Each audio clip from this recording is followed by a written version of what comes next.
உங்க எதிர்காலத்தை சொல்றேன். டேய் ஏற்கனவே செம டென்ஷன்ல இருக்கேன். ஒழுங்கா போயிரு. இல்லனா உனக்கு எதிர்காலம் இல்லாம பண்ணிரோம் பாத்துக்க. எங்க புள்ளைங்க எல்லாம் பயங்கரம். எங்கள பார்த்த தமன மயங்கி ஓய்ந்து. பாரு திரும்பி உட்காந்துட்டு முரட்டு திணி திங்கிறான். இருறா உன் மண்டையில கிட்டார் வாசிக்கிறேன். டேய் எவன்டா சாப்பிடுறப்ப மண்டையில குச்சி விடாடுறது? டேய் போவாதீடா வெளில பேய் நிக்குது. யோ யார் காதுல பூ வச்சுட்றா? ஐயோ மச்சான் உண்மையாவே பேய் நிக்குதுடா. ஓடுறா.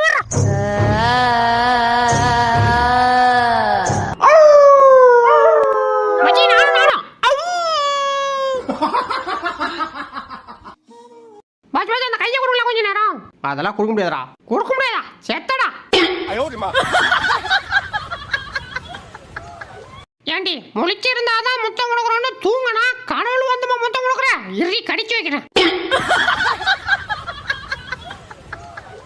அப்படிதான் எடி எடி எடி சீக்கிரம் எடியா பச்சிக்கிட்டே ஆட லூத்துப்ல எடுத்துட்டு மறுபடியும் உள்ளியா போடுற செத்தடா.